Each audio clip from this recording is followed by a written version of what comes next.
So to start off our topic tonight, it came from the idea of aesthetic changes during medical treatment.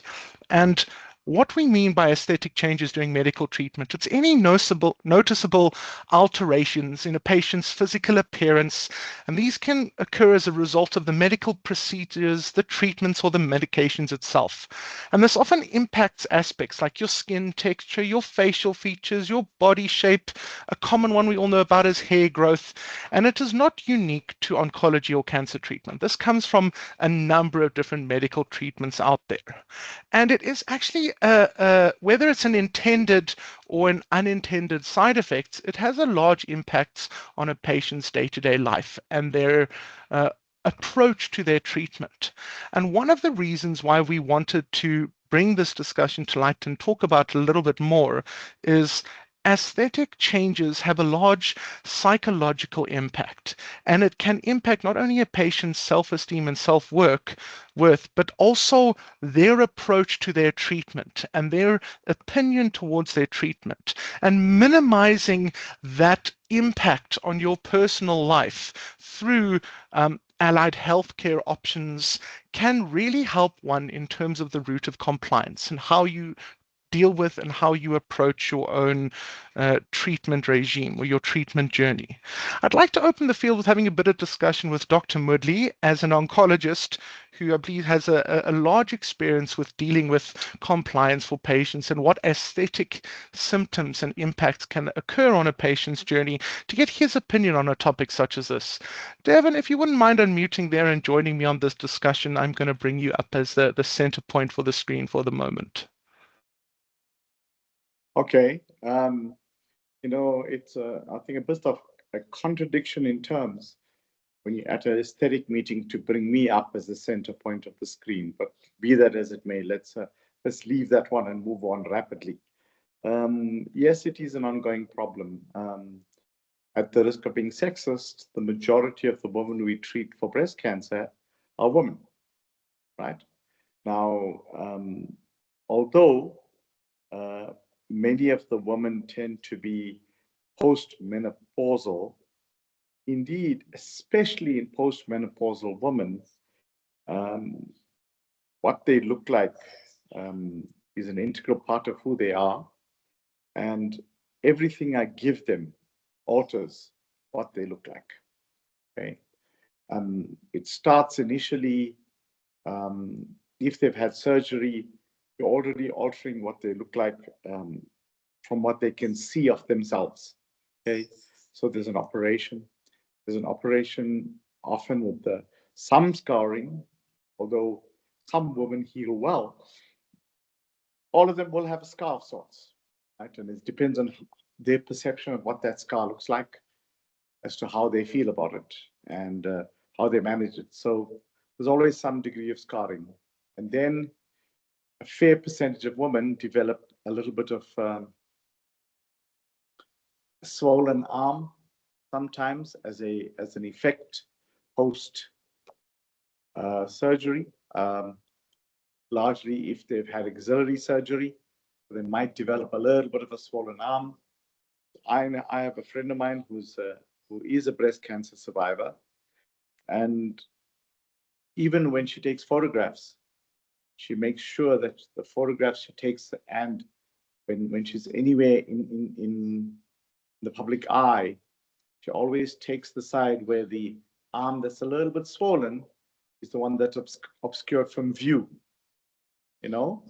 So that is, and she's a young, attractive girl, and she battles with the concept of that arm being a bit larger than the other, because of a little bit of lymphedema that she's developed. Of course, that's something that we see commonly in patients. There's treatment for it. She's certainly got many devices to help her with it.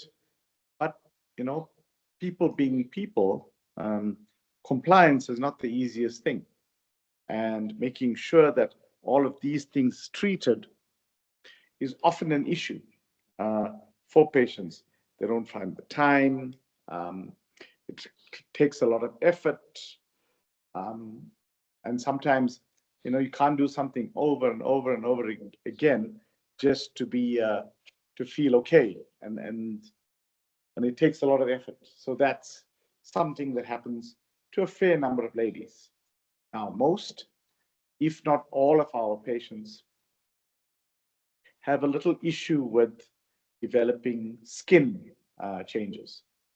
Skin changes can go from something as simple as just drying out of the skin because of therapies being chemotherapy, cortisone, immune therapies, and hormone blockers.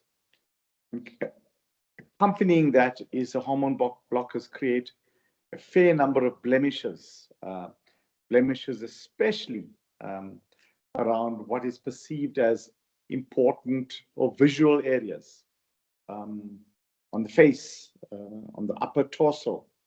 And then we give people chemotherapy, and along the arms, especially along the venous drainage areas, you may find the veins being highlighted because they're getting a little bit of phlebitis along there, and the veins are darkening.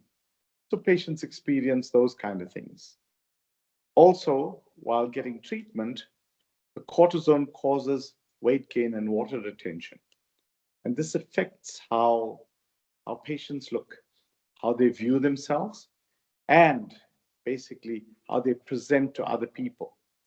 I mean, these are just some of the things that subtle or not so subtle patients battle with, and different patients go to large or different extents to manage. I mean, the easy one is the hair loss. Easy one in that it's visible. Patients kind of tackle this head on up front, either by saying, I'm not doing this. I'm not having that treatment if it's going to give me hair loss. I can't afford to have hair loss. This is not something that's going to happen to me. And their treatment choices are governed by that side effect. And what is very interesting is that in my personal experience, and again, this is an observation, this is not a rule, many of the younger women are prepared to take the hair loss. Many of the older women, it's just one of the non-negotiables. And that's sometimes related to the fact that hair growth will take longer the older you are. Hair growth is less robust the older you are.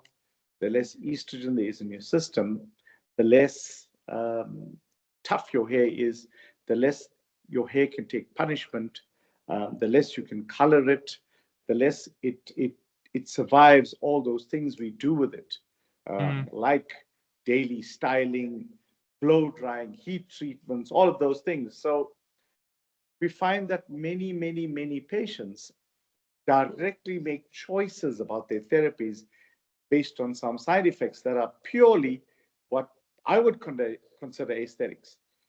And when patients tell me that, my simple answer is, all of these things you tell me, I may consider frivolous, and I may consider silly and a waste of time. Next time I get cancer, I'll kind of give you some insight as to how it affects me.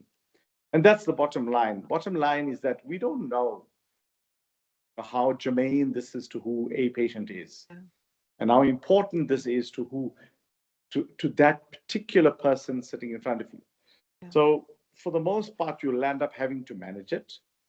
You'll end up having to negotiate past it.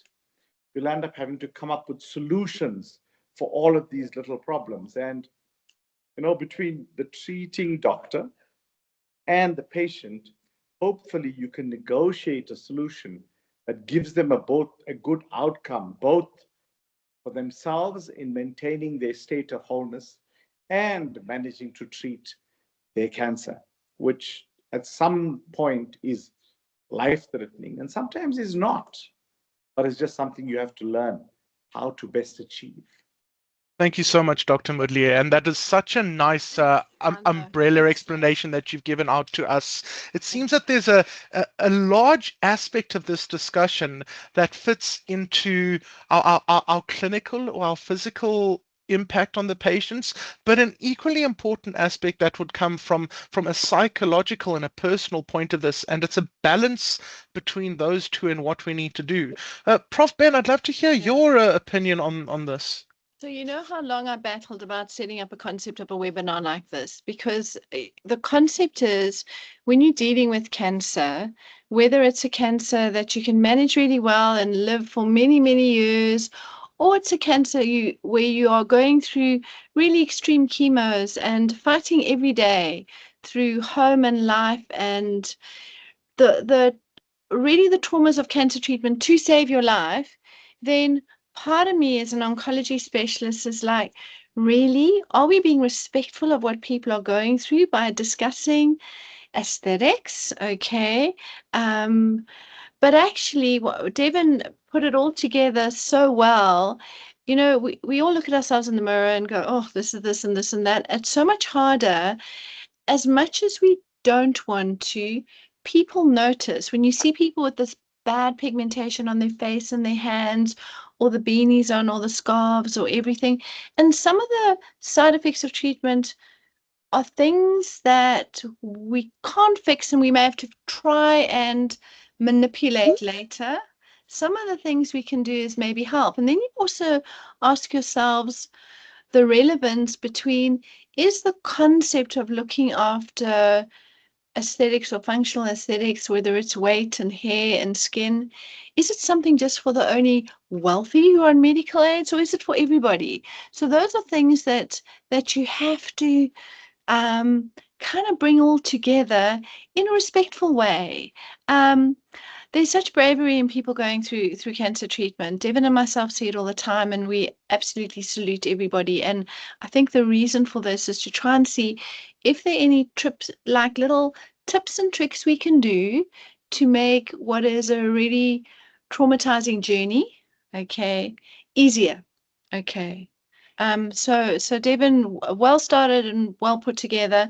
I know Jonathan has some ideas around weight and hair and everything, and we've got, thank you very, very much, sponsored around concepts and products and things and tips and tricks that people can use in going through different aspects of treatment. Yep, Dave? Carol, Yep. if I may ask you, okay, one of the things that sometimes I get asked about, and I mean, this is not something that to be fair, that I know a lot about.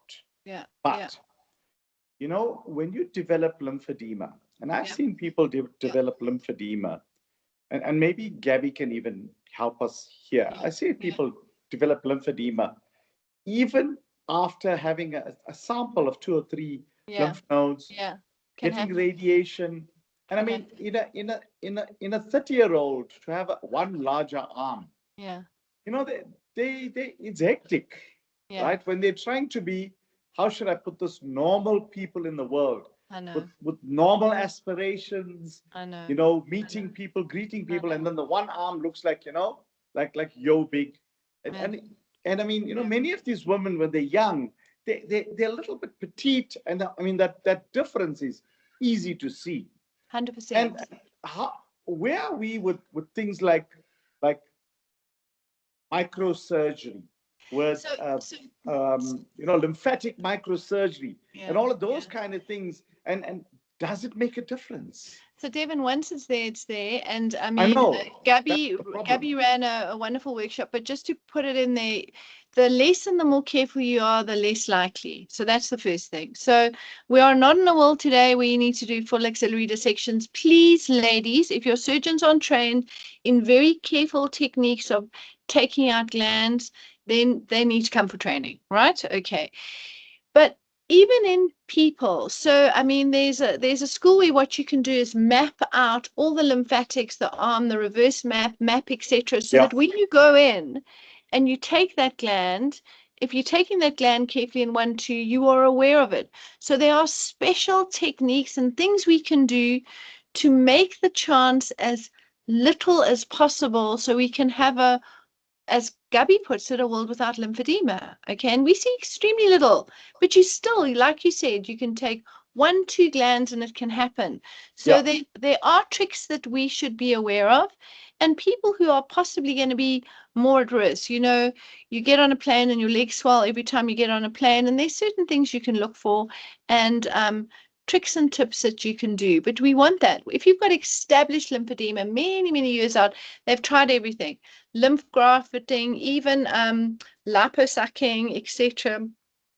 And really it's with very little success. Okay. Is Gabby on? She usually Gabby's not is. on tonight, Prof, but I'll Okay. make a point from an Yeah. To external give and a research feedback. side as well Yeah. that over the past 12 to 18 months, we've attended a number of international conferences, and the attention that has been brought forward to stuff like preemptive treatment for lymphedema is becoming an international standard and is widely recognized internationally, and our unit is even presented on that as a education thing. So it is definitely, Dom, yes.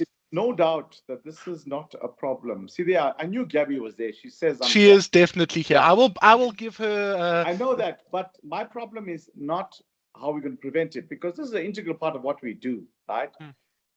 Going forward, patients come here, they sort it.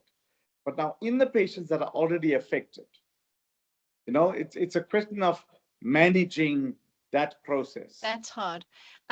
So besides, Dr. Moodley, I'm welcome to allow Dr. Gabby Curry to open her mic and join us. Yeah, she's on. Gabs, she can comment. You're on, Gabs. Thanks, Prof. Thanks, Dr. Moodley. So I think, as you mentioned, it's more addressing the patients that already have the lymphedema itself, that are walking around with the quite obvious physical difference and limb size. So the whole point is, like Prof mentioned, when there is a surgery, there's no need to be taking lymph nodes out in masses. So already when you've had that amount less than 5 taken out, your risk for development is low. The trick is to stay in that bracket of prevention forever, essentially. Those nodes are gone, they don't regenerate, they don't grow back. So yes, the risk is low, but it is always there.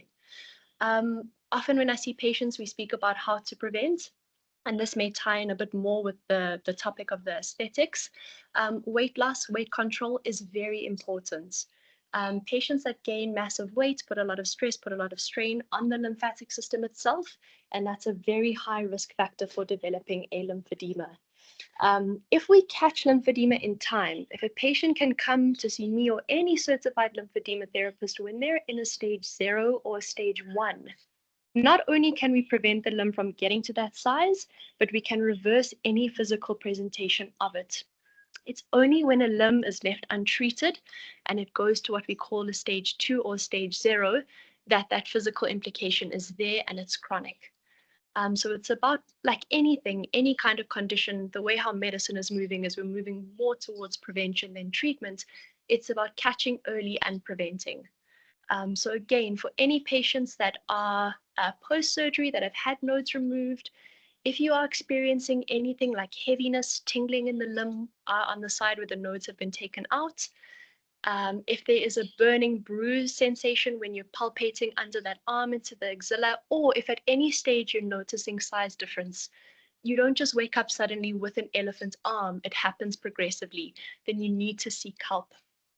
Thank you very much, Gabby. So I'd Gabby, like to ask one direct big question.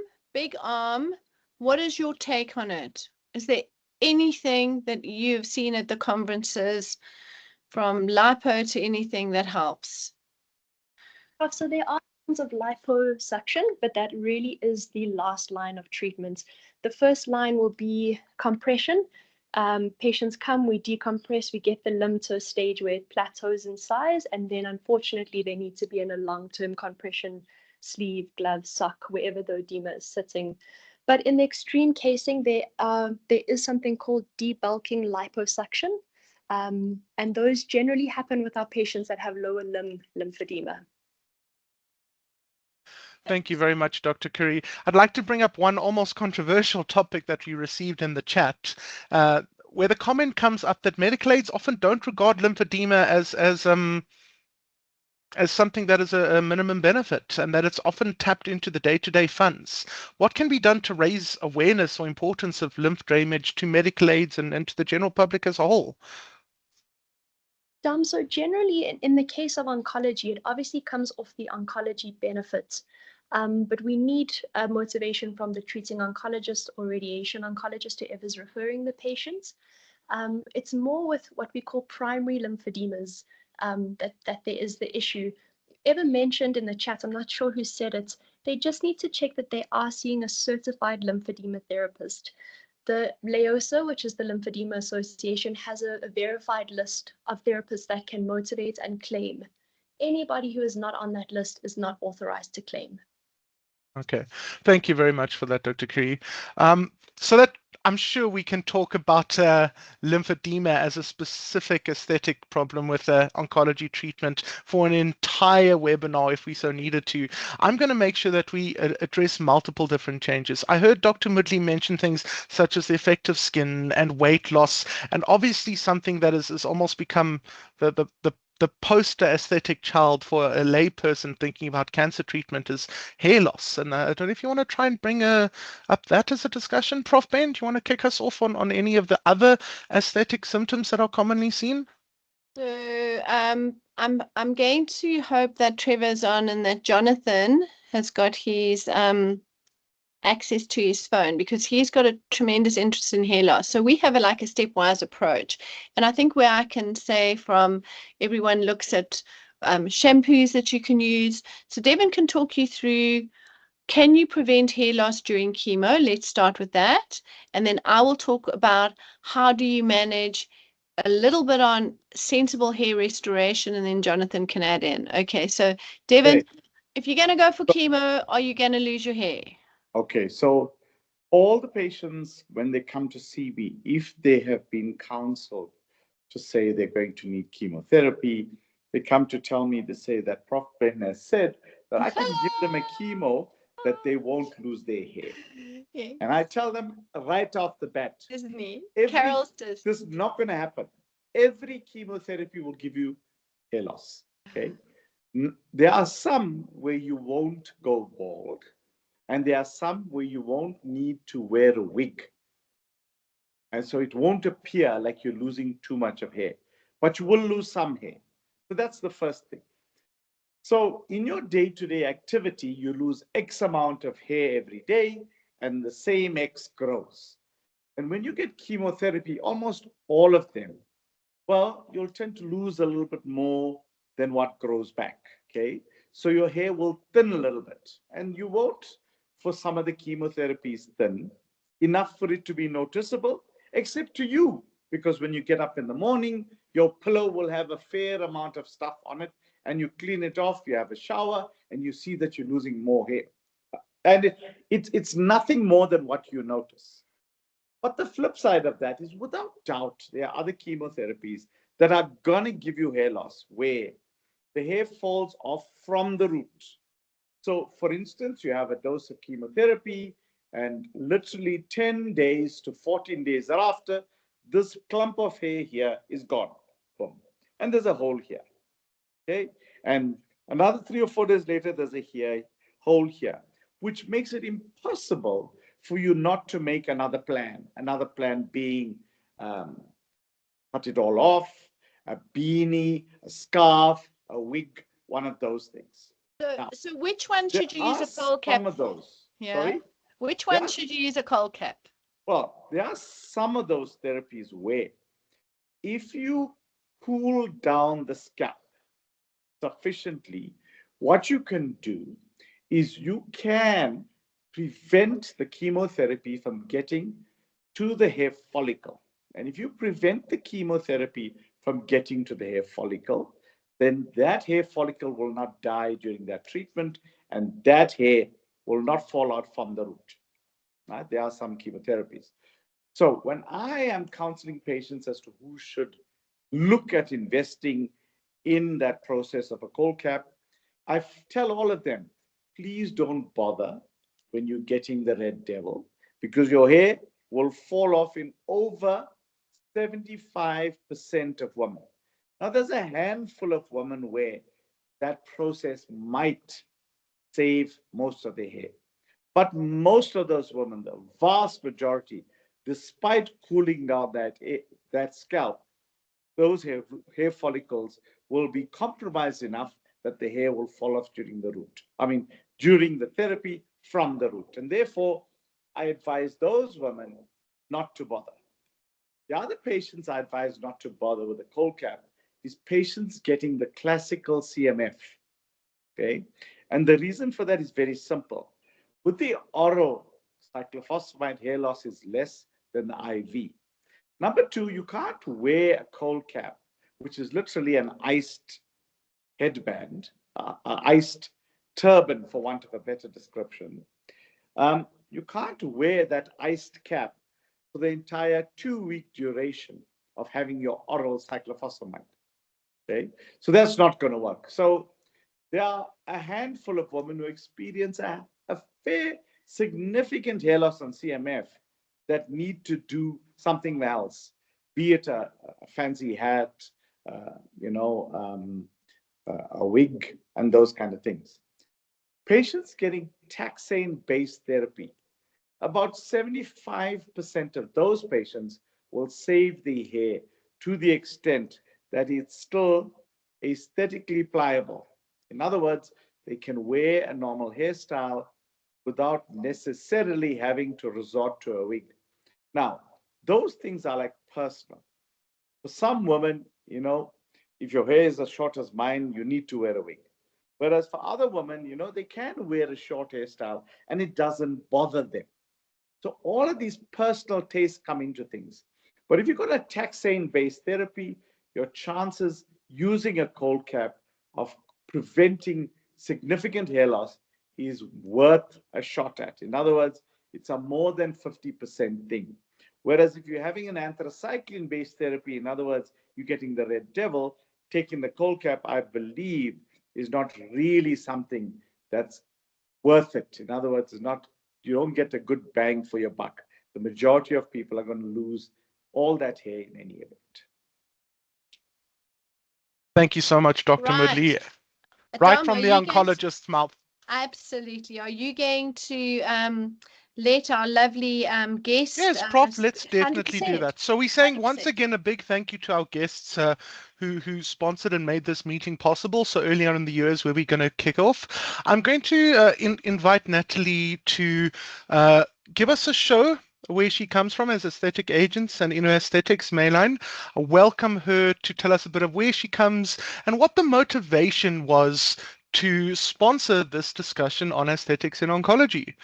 Natalie, I'm bringing you up on screen alongside Dr. Moodley and Prof Benn. Hi there, if you want to quickly introduce yourself. Good evening. Thanks so much for letting me join on this. Really is an amazing chat to be involved with. My name's Natalie. I've been in aesthetics or in skincare for about 15 years now. I work as an educator for the aesthetic agent, specifically for the product Meline. And part of our involvement with this is one of my colleagues has actually gone through quite a bit of chemotherapy and quite a lot of different treatments that has obviously affected her entire confidence, if I can put it that way, when it comes to her skin, her hair, just her entire body that's been affected by it. And one thing that she's always been able to maintain is her skin condition and how good her skin looks. And part of that has just been the brand that we use is the Meline skincare products. So that was really how our involvement came in to doing this. And let's just say here, the most amazing person, because going through oncology treatment is difficult, putting a smile on your face and coming in, etc. And that's how I met her. It's like, always have a smile, looking wonderful, etc. And she says, this is what I do. So I think the concept was there of the feeling good in terms of going through a really, really tough treatment process. So thank you. Do you have any comments on hair? I'm really focused on the skin. Okay. Well, I'm going to tell you, having only 7 or 8 long blonde hairs on my head. Okay. So I think the first thing you need to understand about hair is that, and Devon can correct me, when your hair is falling out naturally around stressors, it's usually because of a stress you had about 3 months ago. right? Okay. But when you fast track things around chemo and hormones, etc., then things happen sooner and quicker. So we have really a process where we say to people, if you know you're going to lose your hair, then I think there's nothing more traumatic than having big chunks fall out. And like Devan said, sometimes it's good to have a shave-a-thon party. If you've got long hair, cut it out, donate, or make your own from a wig point of view, a natural hair wig. They're really, really good products.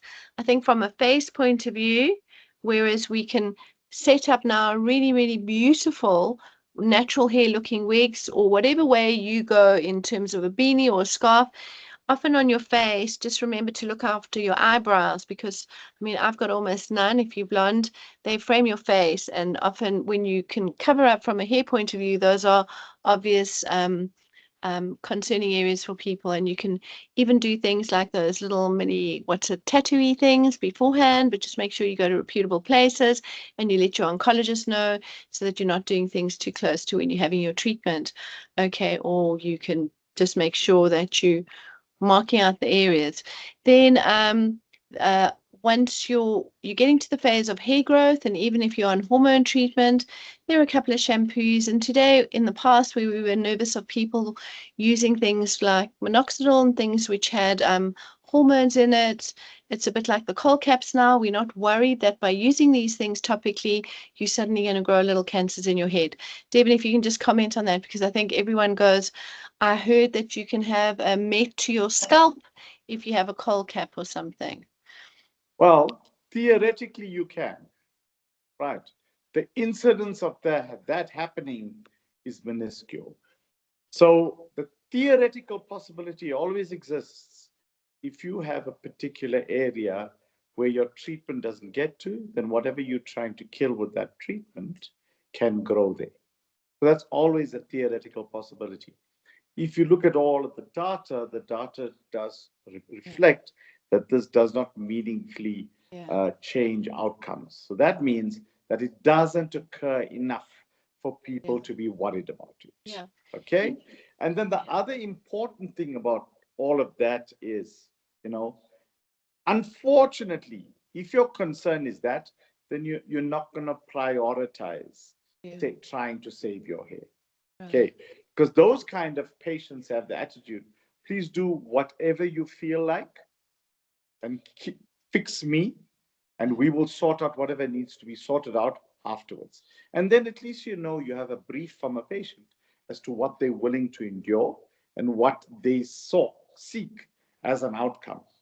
Whereas another patient who says, I cannot afford to lose my hair, I cannot afford to do this, I can't afford to vomit, then you know the parameters within which you can work. Yeah. So I think and thanks, I saw pop up on the screen the rapid brows and everything. Those are all safe for everyone to use. Okay. Sure. But I want to tell you guys that some of the chemotherapies don't cross the blood-brain barrier. Okay. So on the minuscule tiny percentage chance, okay, that you're going to have a cancer in your scalp, it's incredibly rare and only in really, really certain types. We really see it. But again, you discuss it with your oncologist and be sensible. So you don't want to get a cold cap and hire a cold cap at large expense, and that this chemo is definitely going to cause hair loss. And also, all hair is different. If you dark haired and etc., you're far luckier than if you have 5 blonde hairs on your head. And then once you are looking at hair growth, again, there are products that you can use, a variety from shampoos and I had a run of patients who were using horse shampoo at one stage. Okay. With all the hormones in it, etc. I'm busy writing on something called Truth or Dare, and I just want to put it out there. Okay. If it doesn't have reasonable amount of data attached to it, it's a dare to use it. Anything, whether it's a vitamin, supplement, product, etc. So, and I think, Dom, thank you. You sent me a one-pager on just where people can access sensible what you pick up on your YouTube and your everything, etc. So thank you for that. I'll write that for buddies. You're welcome to mention it. But it's about understanding where you're getting legitimized source information for anything, as opposed to the dare of what's passed on from so-and-so's auntie, granny, etc.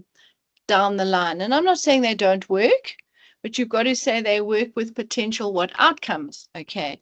So reputable products, which is why we thank the guys from Meline to be on in terms of managing. Okay. Thank you so Sometimes, much, Prof. and I hope that Jonathan is going to come on.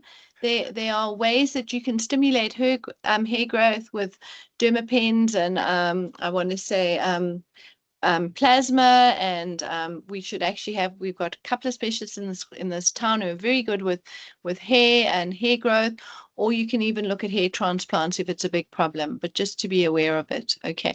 Definitely, Dominic. Prof. So we do have Jonathan Curry on, and we'll move over to him in a moment. I'm going to hand over a little bit more to Natalie, and she sent me a fantastic slide that I can bring up onto the screen if you want, either now or we can come back to it at the end of the discussion of some of your examples of your Meline agent from the aesthetic agent. I think let's do hair finished. Okay. Then we'll do weight, and then we'll end off with everyone asking Natalie all the questions around Fantastic. face and skin. We'll put her on the So on the Prof, hot just seat. Yeah. regarding the hair treatment, so Yeah. there are amazing serums that you can use, and again, going to a qualified skin therapist, where they will use dermapens, different types of needling, just to help to stimulate the blood circulation in the area, and then also different types of feeding serums that they then put through together with these different needling devices. So that's always great, just to help feed the follicle and then to stimulate the blood area, the blood in the area as well. Fantastic. Dr. Curry, I do see that you are on the meeting and you're on a presenter. If you're available to chat, you can unmute yourself and introduce yourself here. So I've just been given a four-liner from Dominic about him seeing me on my phone while I'm busy doing it, just to make sure that I'm accessing the right people on the internet and checking the webinar chat. But there we go. Absolutely. Sorry, Prof. We all feel prey a little bit to internet Googling at the moment. I've got shampoo with wasabi in it, and it definitely, I can feel something when I use it. I'm not sure if it's the right thing or not. I can tell you it's the heat from the wasabi. Okay. I haven't had any response from Dr. Curry, Prof. Okay, so hold on. There he is. There he is. Here we go. It's Trevor speaking. Dr. Cruz just currently scrubbed in at the moment. So he's just doing margins, and he will try and catch it a bit later. So he'll come on in 15 minutes. So we'll save all our questions for him. Okay, shall we move on to I know that Jonathan wants to look at weight gain. Okay, so we're going to ask him those questions. So Devan, I'm going to talk about sometimes the treatment you do, sometimes the fact that just going into menopause is really, really hard. I was actually walking down to theatre with Dr. Curry, and he commented on, do the hormone medicines make you gain weight? And I said, well, there's no there's no calories in the pill, right? The problem is that gravity hates women and food hates women. And if you have lack of estrogen, it's even harder to maintain weight no matter how much exercise you're doing. I think testosterone is a certain from a hormone point of view that helps from a utilization of metabolizing food and everything. So Devan, what you're giving us from the cortisones to the hormone blockers, is it going to make us gain weight? The short answer is probably yes. All right. And the reasons are actually multifactorial. Okay. Remember, cortisol is a stress release hormone. And one of the things cortisol does stimulate is water retention and weight gain. Right. So that's number one. Right. Yeah. It makes and allows you to deposit fat in strange places, and in places women don't want to accept that they have places. So that's one of the problems with the cortisone. The cortisone will do that. Number two, with the hormone blockade, what we tend to do as a simple principle is we tend to slow down your metabolism. Right? So when we slow down your metabolism, what that means is that whatever you've been getting before I started inflicting upon you my wrath, you are having more than you're going to need. So when you have surplus to need, what you do is you lay down. That's what the body does. So people continue to take in at the rate that they do before I got hold of them. And so what happens is they always have surplus to need. And so they will gain weight. The third part of the entire process is I have discovered in my own personal experience and to my detriment that we don't eat because we need to, we eat because we want to.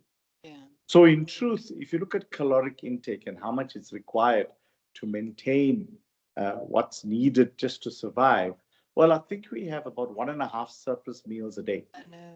So if you add all those things into the equation, you are in net benefit, not to your benefit, but net caloric gain, which means that we actually just take in too much. And so lots of the things we do by habit. However, all is not lost because there are really good ways we can help people limit what goes in and increase what's broken down so that they can get to look more like how they want to look. So there are therapies that we can do. There are things we can do that makes this process of weight loss easier. Now, none of these things come without stories, without issues, without side effects. But side effects can be managed. And like with lymphedema, the side effect management is largely proactive.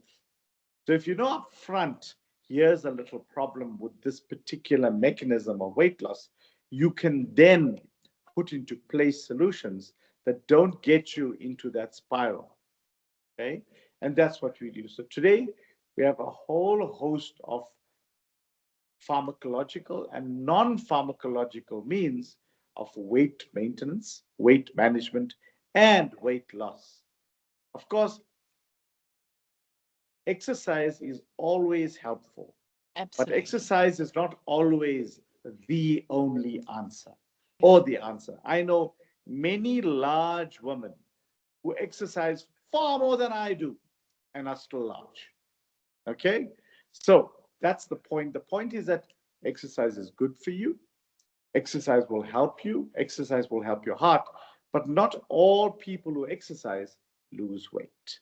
Yeah. So you need a good chat with your doctor, and there are many ways we can do this so that you do lose weight. But it requires commitment from patients on many different levels for that to happen. And nothing comes easy, nothing, except for the weight. Yeah. Devan, you said it so spot on. So I think the thing is, exercise is critical and exercise oncology is critical. And it acts as a 25% in terms of trying to decrease your weight. You can never outrun your fork. Okay. And if your metabolism is slow and your metabolism gets slow as you get older, and you're so right. I mean, I think I munched down at about 5 nougats today, which is 20 times my calorie need for the day. But I mean, I also want to just comment on in terms of the class of drugs, the the Zempics and the It's GLPs, glucagon-like GLPs. peptides. Yeah. And I know I see patients and they with cancers who are significantly overweight, and then they've tried everything and they say to me they're scared because they read somewhere on the internet there's a point something percent chance of this cancer or this, that, etc. I do want to, without being harsh, because it always comes across a little bit if you are considered a skinny person and you talk about weight loss, right? Okay. Um, Technically being overweight, and actually we were talking about this on the way down to theatre.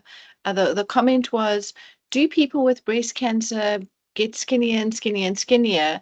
And actually no, it's usually and BMIs over 30, the bad estrogens and you can talk more about, Devon, the abdominal fat breakdown products to the insulins, etc., are super bad in terms of cancers coming back. Sure. I don't know. Sure. Remember, I mean, being overweight on its own carries significant health risks, right? So being overweight on its own is a problem. Being overweight for any woman who's got hormone-sensitive breast cancer is a problem. from a cancer perspective. So being at a more appropriate weight is always helpful. Now, if you look at the GLP-1 class of drugs, okay, they are only contraindicated in about 4 groups of people. Number one, those people that have a thyroid cancer or have had a family history of a thyroid cancer. Number 2, people with multiple endocrine neoplasias. So that's a specific endocrine diagnosis. Number 3, in diabetics with gastric paresis. So in other words, if you've got a gut that is that slow that you need to have manual disimpaction on a regular basis, those patients can't have it. And then people who really battle with constipation, right? All the other patients are perfect candidates to get this drug, okay? It does cause weight loss, but the reality is, over and above the weight loss, there are a host of other positive benefits with these GLP-1 products. The hassle is that you're going to lose the weight, and if you stop the drug, 90% of people put the weight back on. So when you start a GLP-1, and when I'm talking about a GLP-1, I'm talking about Ozempic, Wegovy, Mounjaro, all of those. If you're on that drug, there's a 9 out of 10 chance that you're going to have to stay on that drug for a very long time, if not for the rest of your life. Now, I don't mind, because it helps. It protects your heart, it protects your other organs, and there's evidence to show it's also protective for Alzheimer's. So there's positive benefits for it, okay? But there is a situation where whoever prescribes it needs to responsibly talk to you about what the pros and cons are. And one of the simplest way it works is, if you're on these kind of drugs, you battle to have more than 1 meal a day. You battle to have more than 2 sips of any alcohol a day. And those 2 things are the biggest reason we put on weight. Yeah. You see? Yeah. And that's how it works. So I was interested because I've been following the studies on it with other addictive behavior and how well it works. So It helps with that too. 100%, satiety centers. But I think, Devan, maybe anxiety. Yeah.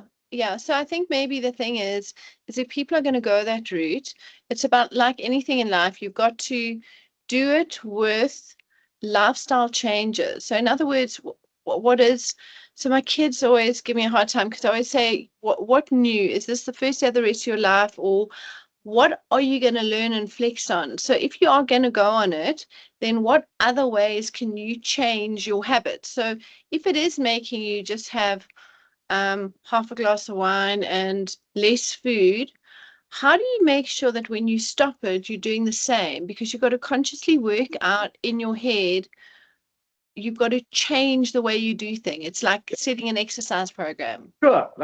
We know one of our colleagues who started intermittent fasting. Right. And he told us that the first month was hard. Yeah. He was constantly hangry and headaches and Yeah. irritable. But after that, he started developing a new routine, and this became habit. Yeah. So the first meal he had in a day, apart from a cup of coffee in the morning without sugar, would be at dinner time. Yeah. See, and that was enough for him. And he hasn't withered away. No. Indeed, he's looking as good as he's always done. Yeah. And that's the point, you see.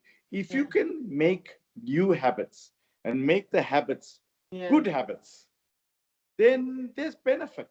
Yeah.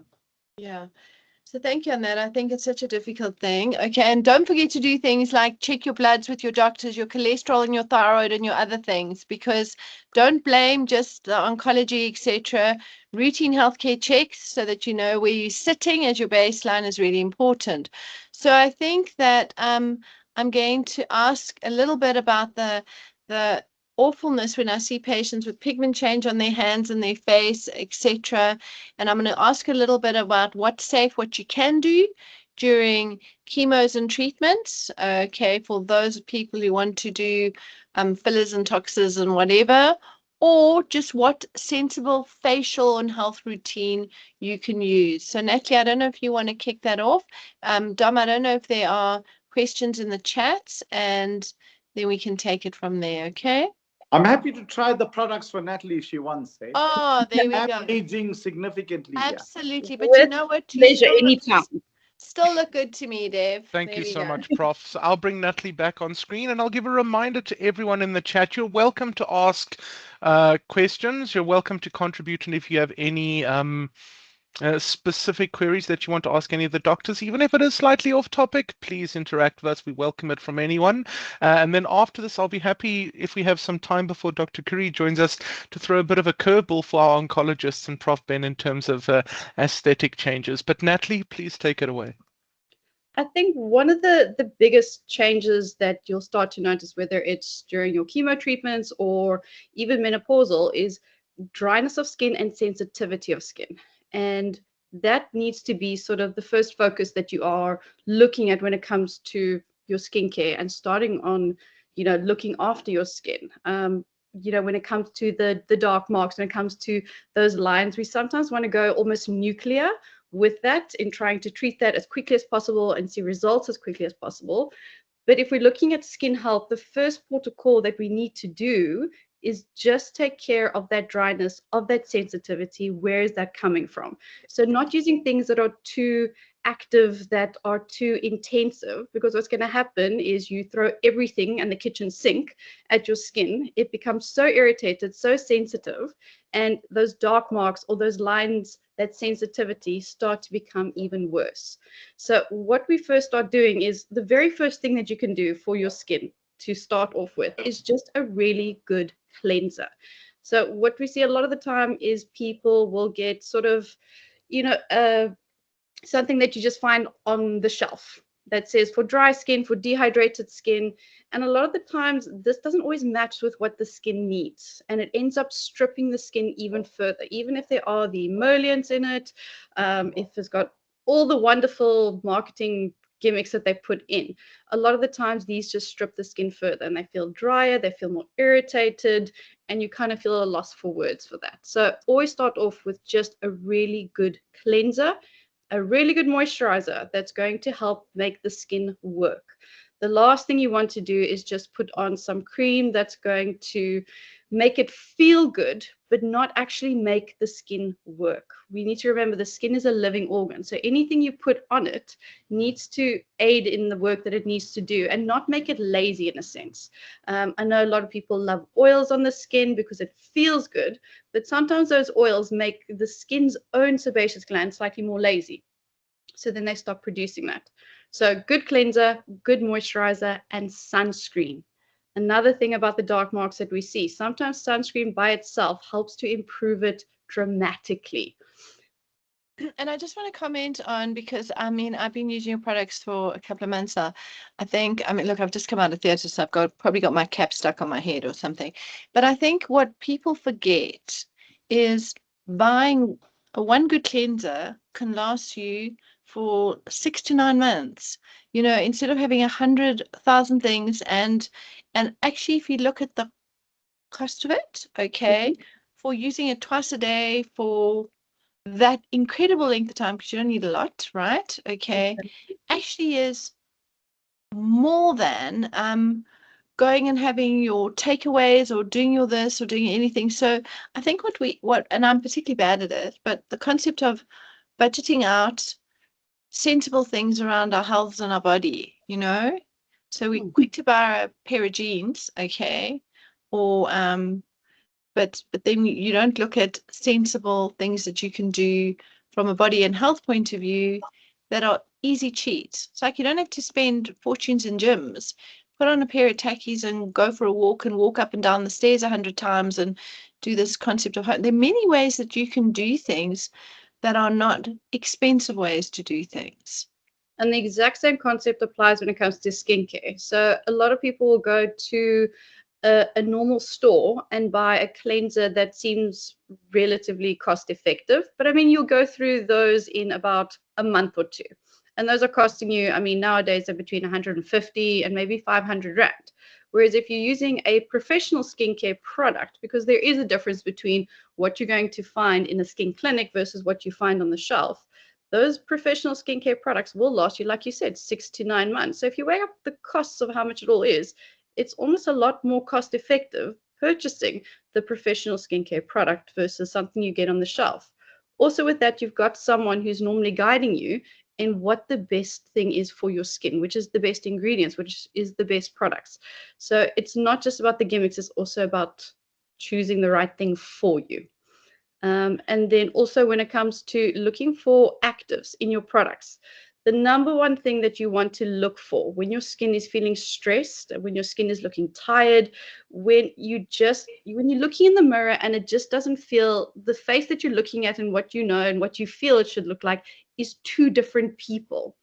So 2 rules of thumb that I always say: you need antioxidants in your skincare routine, whether that be your vitamin E, your vitamin C. There are so many different options out there. And then at night, you want to incorporate a retinol very, very slowly. And you don't, again, have to go to very high percentages. Go low, go slow. And that's actually going to help to rewire your skin into acting younger. And retinol during chemo? Depends on your sensitivity levels. Oh. So if you're going on a very, very low dosage and you do get sort of your retinol, your botanical based retinol, so it's not your typical tretinoin, but it still mimics the actions of vitamin A without creating that sensitivity. Again, it's looking at what. So in other words, see a professional is what you're saying to guide you. And Exactly. Remember, when you're using something topical, it's different, okay, to taking a whole heap loads of vitamins and the A's and the C's and the everything. If you're taking a whole lot of vitamins, please tell your oncologist. We have seen deactivation of chemotherapies. We've seen many things happen.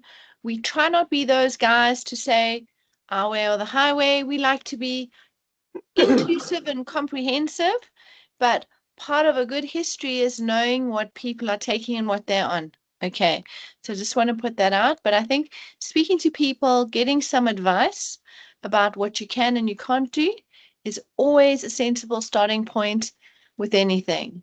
If you're not an expert in it, make sure you find people who can give you advice. Okay.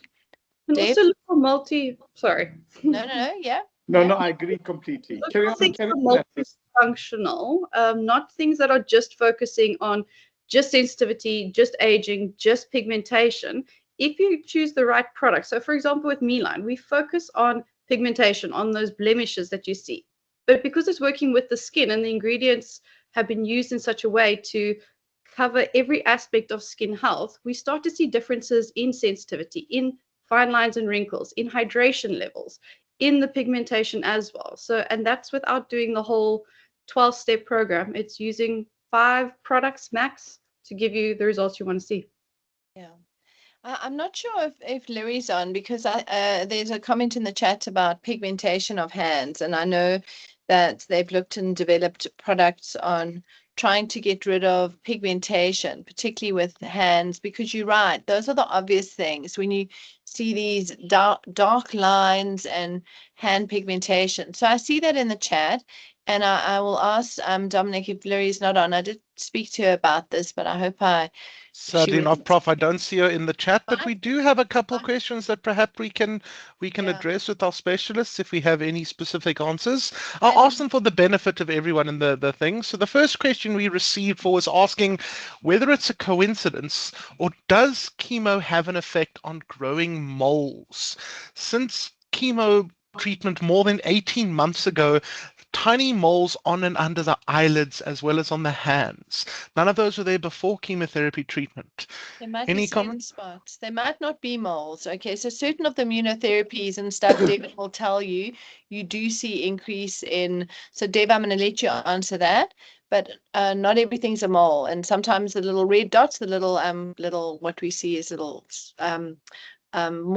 Campbell de Morgan spots, or what people understand as liver spots, capillary hemangiomas. We see many things on the skin. Okay, but Dave, do you want to talk through what chemo does? The skin is not a simple organ. It's actually quite a complicated organ. And because of that, people think it is a mole, and it's not a mole. It's often one of those many things that Carol has described to you already. So no, chemotherapy does not cause you to develop skin issues, moles. Yeah. Okay. Now, there are some moles that will come up and can come up when you are immunocompromised. Okay. That's a whole separate matter. Okay. But this is not a situation where chemotherapy makes more moles. So what Devan's talking about is some of the transplant medicines and Yeah, but that's biologics not and immunotherapy, normally but that's it's completely patients. different and separate, etc.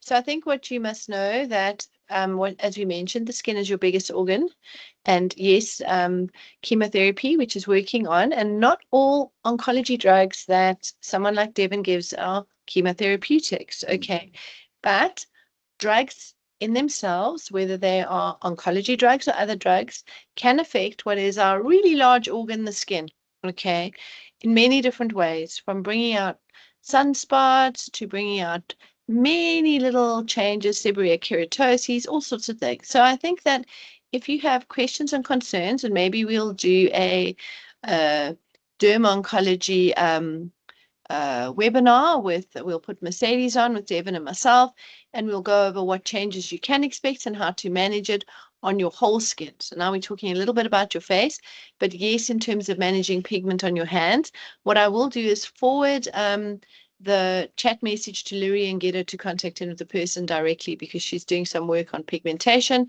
and changes. So those Thank you, little Prof. dark spots you are seeing are like little sunspots that you can see. And yes, what Natalie clearly said is when you use sunblock, it's not just for your face, guys.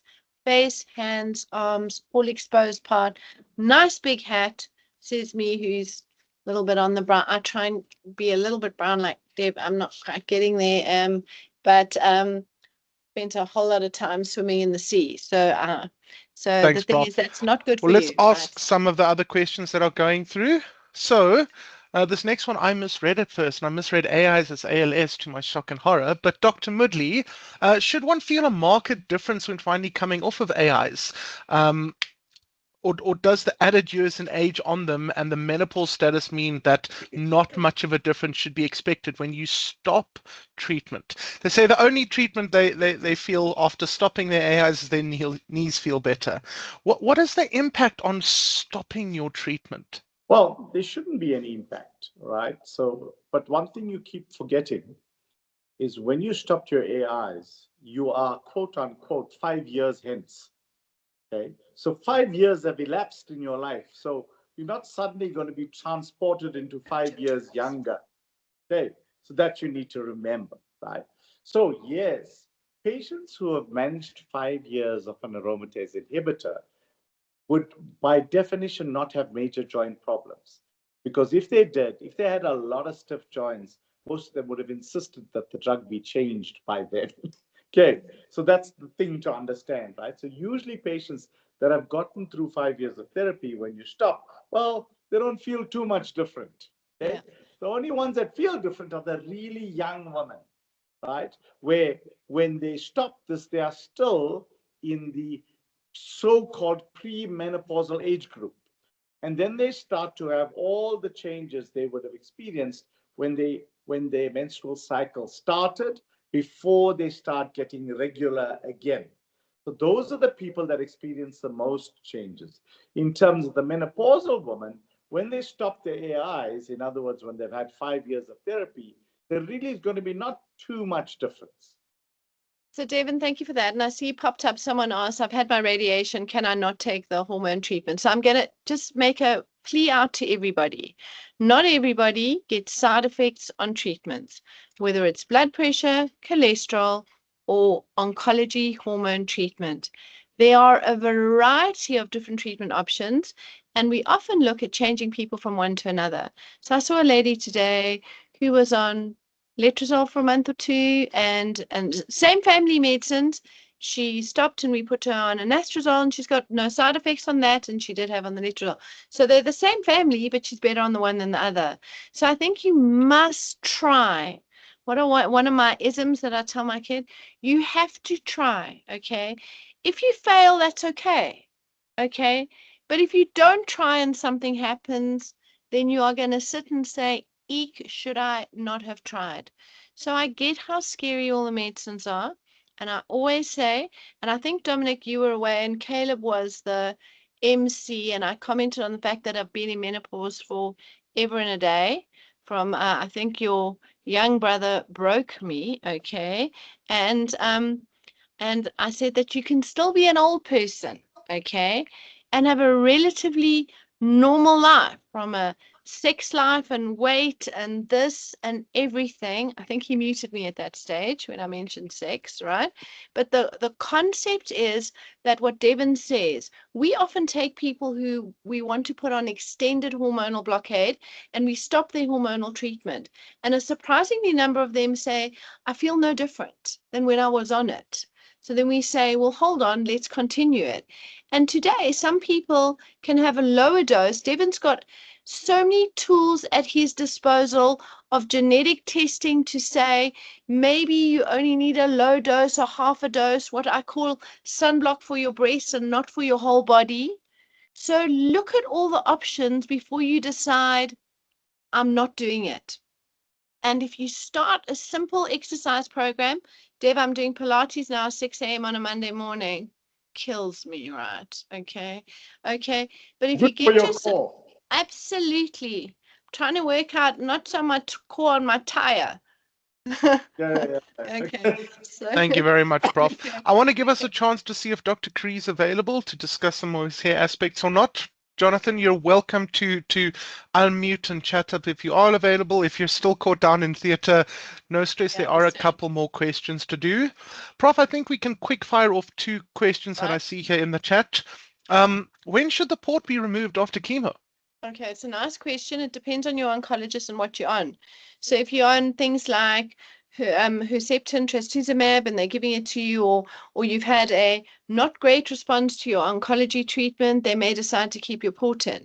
And at some stage, I mean, there are other techniques. We can use long lines and not ports, but that's for a different conversation. So you have that conversation with your oncologist before you have your surgery. So surgeons just mustn't willy-nilly put them in or put them out. Not everyone needs ports. They require care and attention. They have risks, okay? And again, I'm going to say it's personal per person and must be discussed with your oncologist. Dev, happy with that? I agree. Okay. Removing a port, you must remember the port is purely there for ease of venous access. So the port can be removed when easy venous access is no longer needed. Okay. But if you're going to need easy venous access on an ongoing basis, it just doesn't make sense to remove your port. Thank you very much, Dr. Moodley. And then the next question, Prof, I think aligns very nicely to the articles you're writing at the moment. We have someone who's been wondering about having surgery on their left breast so that the breasts are the same size. This was following a lumpectomy that they had, and they're concerned that the additional surgery may be risky in terms of breast cancer recurrence. Okay. So I think the rule is you must go for your regular screening, whether you've got a cancer or not got a cancer. And if you've had a cancer, your screening program is set up by your oncology team slightly differently in terms of how often you need to go for what tests and when. And there are different approaches. Some people take an approach of if you've got a symptom come in, but your regular screening, say for a breast cancer, would be starting your mammograms and ultrasounds 6 months post your treatment. And then at that initial one, we'd look and see thereafter. Not everyone needs expensive tests, many MRIs, many everythings to check and to screen. Okay, so that's important. If you are having your tests and your breast has got no concerns in, and you're going to see a reputable oncoplastic surgeon, and your one breast is decreased in size from your radiation, and obviously if you pick up weight and gravity is not your friend, your breast gets bigger and droops your other breast, and you want to make it smaller, you can do that, okay? But what you need to know is that it's going to be done by somebody who's going to have reviewed your mammogram and your ultrasound, understands your oncology treatment, knows if you need to stop your tamoxifen prior to the surgery for at least 2 weeks, understands what drugs you're on, and that when they take it out, labels the parts that they take out and sends to pathology, but you are not increasing your risk of recurrence. If you are operating on a breast that's been radiated, you need to be careful on your timing and when you're going to do that, okay, and think carefully about it because it's obviously a breast that's already had tissue damage with the radiation. Right. Dave, you want to comment on that? Happy?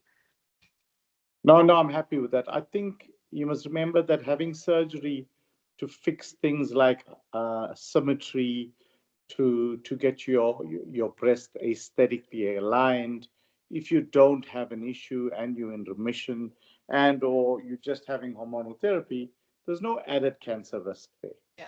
So just to clear that, it's not a cancer risk. But know that here's a surgeon who's going to tell you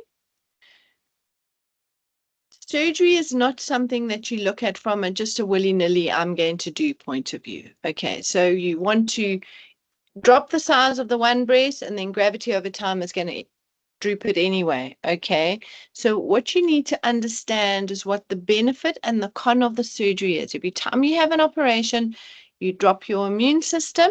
Okay, and you have a potential for complication. My big one is when people come see me and go, should I take out my uterus and my ovaries so I can avoid my hormone treatment? And I'm like, no, it doesn't work like that. Okay, and the surgery has potential complications. So that's my one bugbear. Right, other questions? Thank you, Doc. Okay, a very quick fire one. Hormone blockers and chemotherapy, can they cause boils? Not really. However, both of them may drop your immune system. And if you've got any skin issues, like you're a carrier of staph, you may get infections. So that may be when that happens. But as a rule, those agents on their own don't give you the boils. The boils are an infection, a bacterial infection on the skin, which you have to be susceptible to and which you need treatment for. So I think that needs to be discussed with your treating oncologist. Yeah, it's a bit like thrush, candida, fungal infections. It's the same thing. It's things that you may have underlying. I mean, we see it with TB, activation of TB on oncology, etc. It's not and that's rare, but remember we have TB in this country. But understand this, that if you're dropping out your immune system or you're changing your milieu, how your body is usually running, then adding other things into it means that there's a potential for underlying issues to surface. Okay. Thank you. Prof, one that you can easily answer because you are an expert on this topic, at least in my opinion. Letrozole and hormone blockers after about 3 months. The main side effect is hot flushes. What can one do to manage this side effect? So you're saying that not because I'm an expert on letrozole, that would be Devan, it's because I'm an expert on hot flushes. Okay, so what I can say is that there are many things you can do for hot flushes. No, I'm not having a hot flush and taking my top off while I'm doing this thing, but the concept is, okay, exercise, cold water, swimming, air condition, little fans, fancy Marie Antoinette fans, okay, watch what your triggers are, whether it's stress, whether it's caffeine. There are different triggers for different people. Some people have less flushes than others. Some people have more flushes than others. The kids were fascinated that Charlie and myself swapped side of the beds because I wanted to be nearest to the aircon, right? Okay. And then he freezes at night. 2 duvets on his side and one or this or none on my side. And then what I always ask Devan about is medication around hot flushes. So there's a variety of them, from antidepressants to old-fashioned antihypertensive. And then there's, when I read the data in the US, some amazing ones that are about to hit our shore. And I'm going to keep on asking you when. Well, that's what I'm waiting for the company to get registered. It's called Vioza. Yeah. And it's available and it's pretty cheap. But the reality is that it's all absorbed by the American market. So they don't really have enough left over to send to us. They are working on it, the company that makes it, and has the rights on it are working on it. They've submitted the business case through for the company to authorize. So in process, watch the space. Yeah, because and also when I look at the medicine, it doesn't seem to have many side effects. No, it's nothing. Side effect profile is so with a good side effect excellent. profile. Yeah. Great. Okay. And thank you for everyone who shared your tips around hot flushes, etc. I think that there are many different things for different people. Keep on trying. Be careful of medication around hot flushes that are not prescribed by a doctor. Okay. Particularly vanillafine and Effexor and Venlaw, because you stop those medicines suddenly and you absolutely can feel almost suicidal. Yeah. So guys, make sure that if you're taking either, and be careful of the concept of thinking I'm going to take topical hormones. We've had Trudy on before. They get absorbed.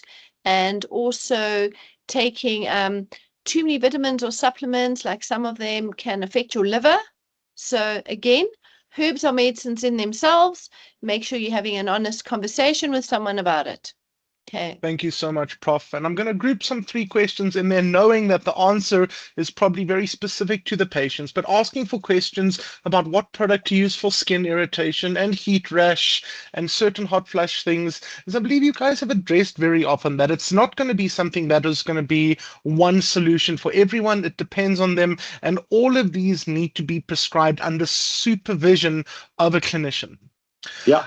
I am quite happy though that one question came up, and I believe we have time for just one more, and we might have to get Dr. Jonathan Curry on a future discussion. But my curveball that I promised to send towards you two doctors earlier this evening was specifically around chemotherapy and dental health and your teeth.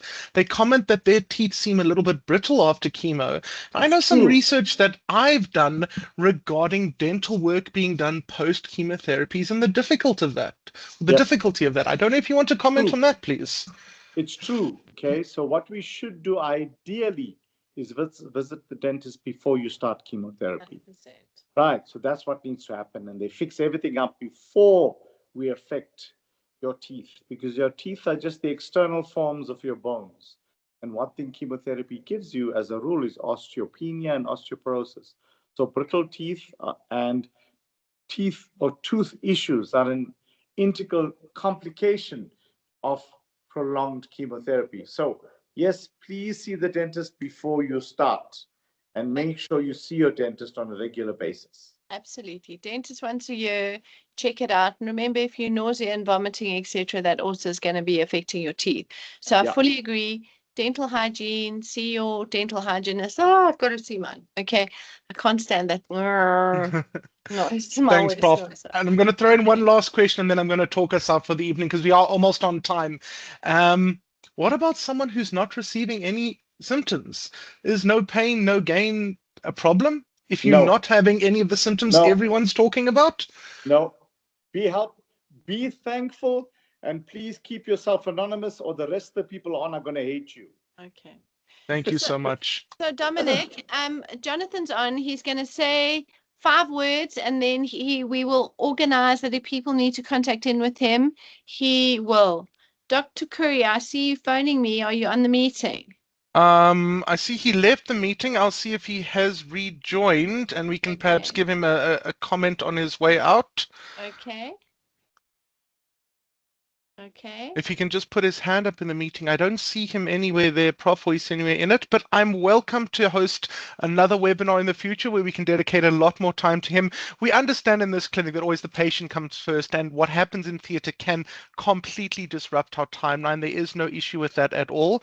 So I welcome him to approach me, and we can sped up some. So give us half a second, and I am going to send him a link, and he can say 3 words. And, all right. In the meantime, before we get Dr. Curry on, I'm going to put a special thank you for Gabby, who jumped in with no prior awareness or anything, as well as Natalie and everyone there from Aesthetics Agent, who helped set up this webinar and motivated it for it to happen. It's a fantastic way to start the year with a very patient-focused topic. And thank you to everyone who comments in the chat. That is so appreciative. And it's really about what people want. And it's really not about me and Devon. And if you've got people you're interested in and people you want on and concepts, and all I just want to really, really ask people to do is we must always do things with a good background of knowledge and data. Okay. So what we must be so careful of is fringing in different things we do. Okay. It's not that there might not be a place for people with that type of interest, but what we want the most, the Hippocratic Oath is about safe medicine. Okay.